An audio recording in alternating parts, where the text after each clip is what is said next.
Olá pessoal, tudo bem? Seja bem-vindo. Esse vídeo aqui é introdutório, né? Então, o que eu mais peço para vocês é que deixe o like, se inscreve no canal e aperta no sininho para que possamos sim aumentar a palavra de Jesus Cristo na vida das outras pessoas que ainda não conhecem. Então, quando você faz isso, a ferramenta automaticamente distribui os vídeos para todo mundo que ainda não conhece.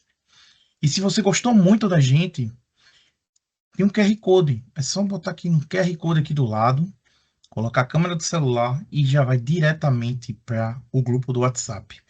Que Jesus hoje frutifique a tua vida, que essa palavra te dê esperança, algo que você está esperando muito de Jesus Cristo. Até logo. Amém, meus irmãos. Amém. Diante daquilo que foi proposto, né? Daquilo que o Espírito colocou no nosso espírito, falar sobre perdão é algo desafiador, porque eu creio que, assim como o meu mestre, o meu Messias, o meu amado, ele sempre ensinava com autoridade, porque ele praticava, né? E é desafiador falar sobre perdão. E aquilo que eu quero compartilhar está em Mateus 18, que vai falar de um discípulo que chegou até ele, Pedro, perguntando quantas vezes o meu irmão pecará contra mim e eu o perdoarei. Até 7 vezes. Só que Jesus ele responde: eu não te digo que até 7 vezes, mas até 70 vezes 7. E aí ele propôs uma parábola, né? E diante dessa parábola eu quero compartilhar aquilo que nós temos vivido primeiramente com relação a perdão e daquilo que nós temos de experiência, né, da onde nós estamos caminhando e tocado e pregado para pessoas. E a parábola do Senhor vai dizer em Mateus 18, a partir do 22, assim, ó, a partir do 23. Portanto, o reino dos céus é semelhante a um rei que quis acertar a conta com seus servos. E começando a acertá-la, foi-lhe apresentado um que lhe devia 10.000 talentos. A gente sabe que essa quantia, né, é algo impagável para aquele período do qual Deus falou nessa parábola. Todos nós aqui tínhamos, de fato, uma dívida impagável, a qual nenhum homem, com o poder mais aquisitivo que tenha, seja ouro ou prata, teria capacidade de pagar essa dívida que nós tínhamos com o Pai. E continuando a parábola, diz que, porém, não tendo ele com que pagar, ordenou seu senhor que fosse vendido ele, a sua mulher e seus filhos, e tudo que ele tivesse, e que o pagamento fosse feito. Então o servo se prostrou e adorou, dizendo: Senhor, tem paciência comigo e eu tudo te pagarei. Então, movido de compaixão, o senhor do servo soltou-o e perdoou-lhe aquela dívida. Né? Então, aqui cada um de nós, quando nos achegamos a Cristo e reconhecemos a obra salvífica e redentora daquele sangue que foi vertido, né? Aquele sangue puro que tem o poder de salvar o mais vil pecador e perdoar o mais vil pecador. A palavra do Senhor vai dizer em Colossenses que o escrito que era contra cada um de nós foi pregado na cruz por meio do ato de perdão. Isso está escrito lá em Colossenses. Então, todos nós somos esse servo. Só que, de fato, podemos escolher, né? Ter atitudes diferentes do que esse servo fez depois de receber o grande perdão, a grande pagamento da dívida que nós tínhamos com Deus. E continuando a parábola, diz assim, ó, saindo, porém, este servo encontrou um dos seus conservos, que lhe devia 100 denários, e lançando mão dele, tomou pela garganta, dizendo, paga-me o que tu me deves. Então seu conservo, caindo-lhe aos seus pés, pediu-lhe, dizendo, tem paciência por mim, eu tudo te pagarei. Ele, porém, não quis, antes lançou-o na prisão, até que o pagasse toda a dívida. Vendo, pois, os seus conservos o que foi feito, entristeceram-se muito, e foram contar ao seu senhor tudo o que foi feito. Seu senhor, então chamando-o, disse-lhe, servo perverso, perdoei-te toda aquela dívida porque tu me suplicaste. Não devias tu igualmente ter compaixão do teu conservo, como eu também tive de ti? E indignado, seu senhor o entregou aos atormentadores, até que ele pagasse toda aquela dívida. Aí esse conservo está na medida de todos nós vermos o nosso irmão. Eu entendo por meio dessa palavra, por essa parábola, que não existe ofensa, não existe nenhum tipo de sofrimento que o meu irmão possa causar, que nós não podemos perdoar. Não existe dívida aqui na horizontal, onde nós não temos a capacidade, por meio da revelação de Cristo, aonde nós não temos a capacidade de incidir o perdão. Porque Jesus, ele disse que o Pai, no 35, assim também meu Pai Celeste fará convosco, se de coração não perdoares cada um a ofensa dos seus irmãos. Eu entendo, meus irmãos, que esse ato de perdão, ele é libertador. Eu venho de um contexto aonde eu tive um histórico com álcool, com bebida, com drogas, e eu causei muita vergonha para minha família. E logo que eu vim para Cristo, isso foi começado a gerar em mim esse caminho de retorno, de fato eu chegar até eles e pedir perdão. E eu me lembro certa vez que eu estava na igreja e o pastor ministrou uma palavra sobre perdão. E aquilo o Espírito Santo começou a gerar em mim a sua obra, para que eu de fato pudesse voltar, né, e ligar para eles, porque a gente mora distante, né? Eu lembro certa vez que veio essa coragem e eu fui para eles e foi algo muito tremendo, porque houve uma batalha muito intensa, porque ali laços, grilhões e amarras iriam ser quebrados. Eu me lembro que já existia o WhatsApp na época e eu tentei pelo WhatsApp e nada, não conseguia esse contato, mas eu sabia que Deus estaria à frente. E de fato a gente conseguiu por telefone normal. E foi algo muito surpreendente, né? Quando eu comecei a exclamar para eles dizendo que eu pedia perdão por todas as vezes que eu envergonhei eles, todos os danos, todos os prejuízos que eu tinha causado na vida deles, tanto sentimental como material, e foi algo que Deus começou a agir, foi choro, foram lágrimas, e a sensação que eu tive, Thiago, foi algo surpreendente, como se um peso tão tremendo saísse agora de mim. Um fardo acabou sendo tirado das minhas costas. E foi algo surpreendente. Então, de fato, todas as vezes, meus irmãos, que nós não conseguimos liberar o perdão para outros, nessa parábola, eu entendo que Deus também nos entrega a verdugos espirituais, as quais têm a capacidade de nos tornar escravos por algemas e prisões invisíveis. E o que é isso, Lucas? Eu vejo na caminhada que eu estou, nas idas que eu tenho pregado o evangelho, pessoas ainda que não conseguem ter a capacidade de perdoar o seu pai, perdoar sua mãe, perdoar os seus irmãos, por alguma atitude, algum ato que eles incidiram. E essas pessoas hoje estão aprisionadas a álcool, a bebida, a pornografia, pelo simples fato de não conseguir liberar o seu irmão, liberar o seu pai, o perdão do que as escrituras nos ensinam. E eu quero compartilhar, meus irmãos, três histórias que veio ao meu coração, de três personagens da Bíblia. Uma delas é José, José do Egito. Todos nós sabemos, né, o quanto esse homem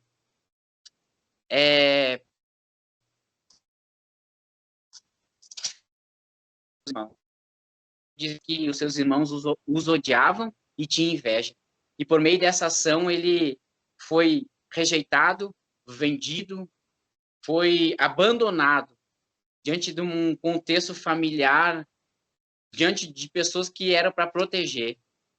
E a palavra do Senhor me disse, me ensina que ele conseguiu perdoar os seus irmãos. Ele passou por vários processos.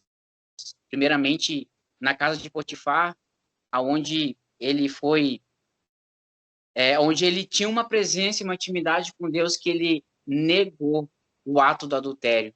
E aqui eu quero abrir um parênteses com meus irmãos. Que intimidade esse homem tinha com Deus. Que comunhão esse homem tinha com Deus, que as escrituras, as leis já estavam escritas no coração dele, porque a lei, de fato, ela veio depois por Moisés, e ele abdicou de adulterar, e ele podia até mesmo praticar o assassinato dos seus irmãos, por tudo que ele, de fato, cometeram contra ele. Porque Romanos diz que é a lei que traz a consciência do pecado ao homem. Então é sobre isso, meus irmãos. É sobre nós ter um relacionamento íntimo e profundo com Deus, aonde que, de fato, ele desenha o seu coração em nós, e aonde nós temos todas as nossas atitudes, todos os nossos atos convergem agora para uma vida totalmente parecida com a de Deus, e revelada no Filho, não somente com palavras, mas também com atitudes. E a palavra que me saltou ao meu coração quando eu estava lendo a vida de José foi que Deus o confiou a ser preservadores de vida. Ele falando, né, com os seus irmãos, no capítulo... Deixa eu dar uma olhada aqui.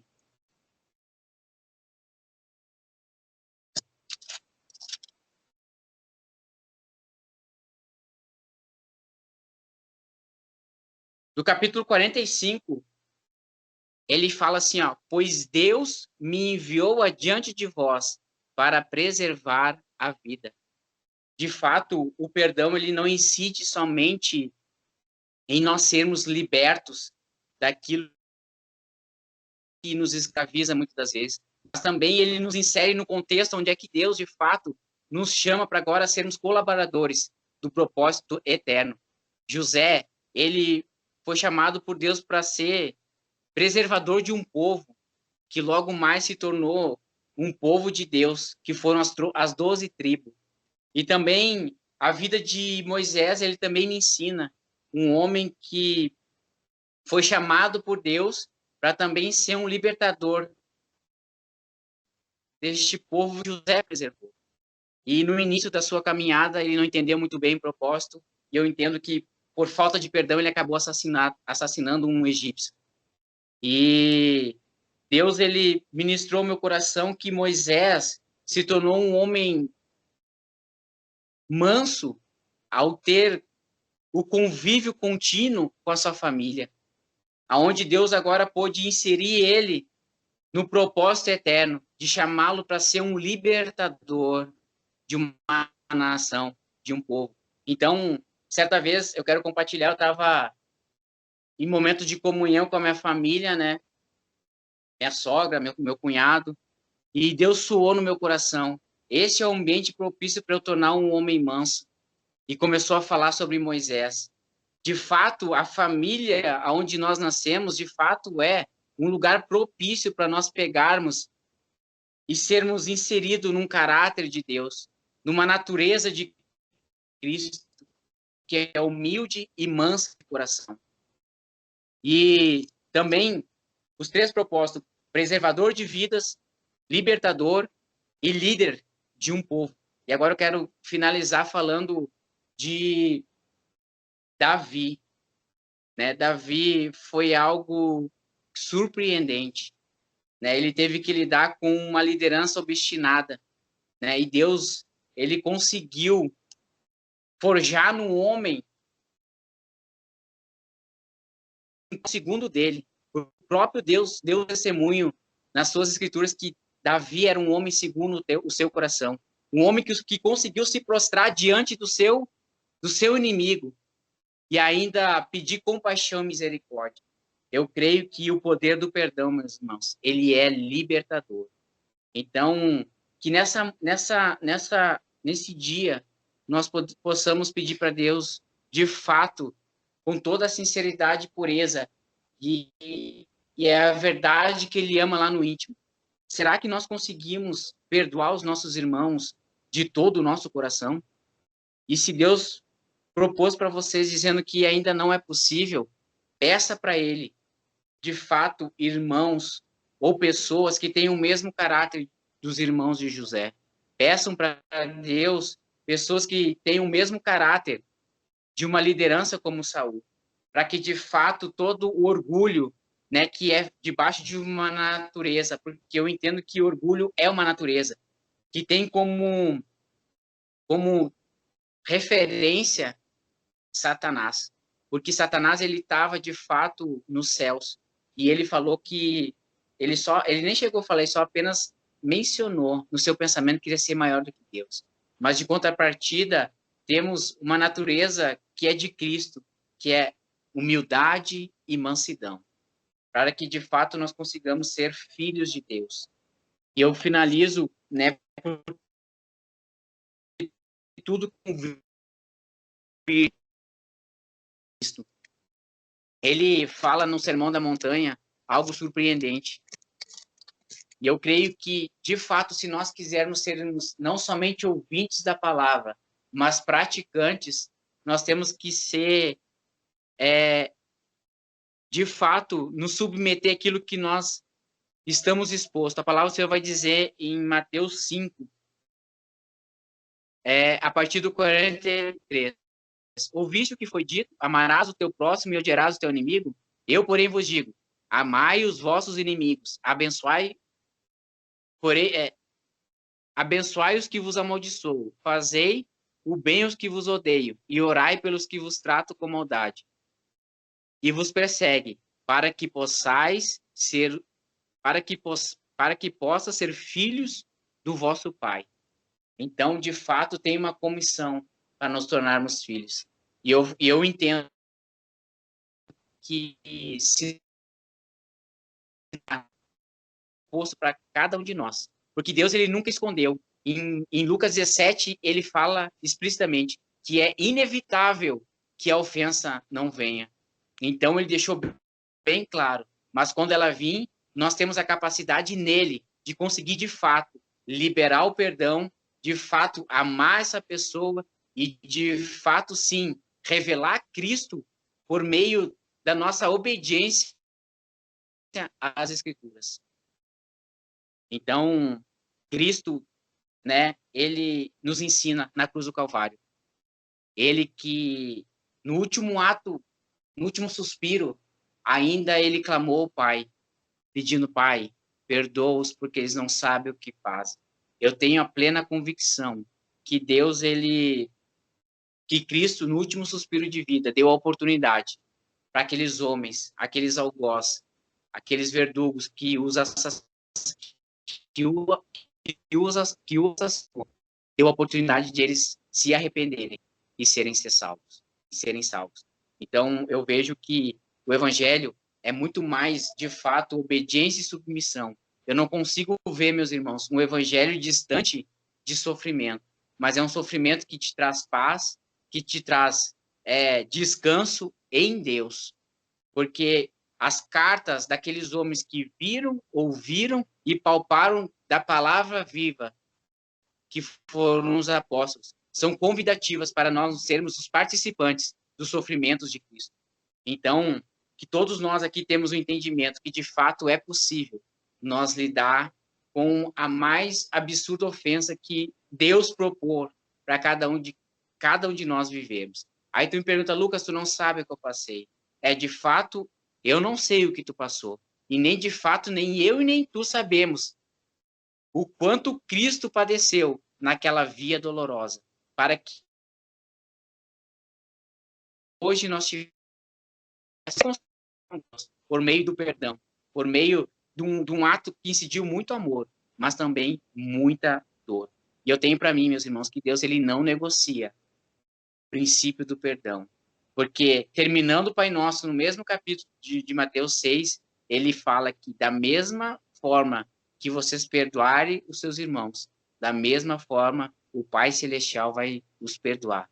E eu não quero ser alguém, meus irmãos, que tenha a capacidade de o Pai reter a misericórdia e a graça. Aonde nós pararíamos, aonde nós viveríamos, se de fato Deus reter a sua misericórdia e a sua graça sobre as nossas vidas. Que todos nós somos falhos e pecadores. Amém? E é sobre isso, Tiago. Amém. Amém, amém. Perdão. Amém. Perdão é algo que precisamos combater todo dia. Todo dia.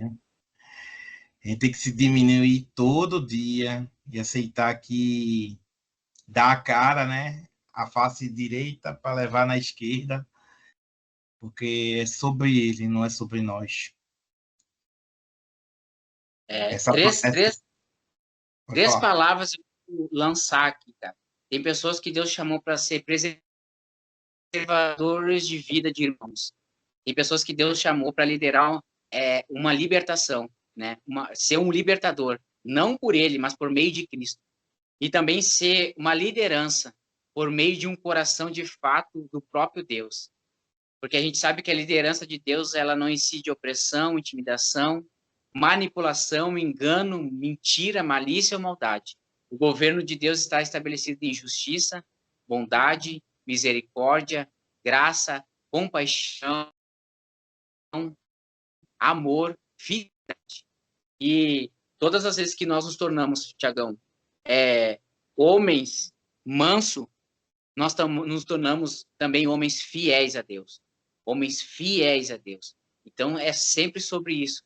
Em nós nos tornar algo que Ele de fato quer. E de fato é o quê? A vida de Cristo. A vida que Cristo viveu aqui nessa terra.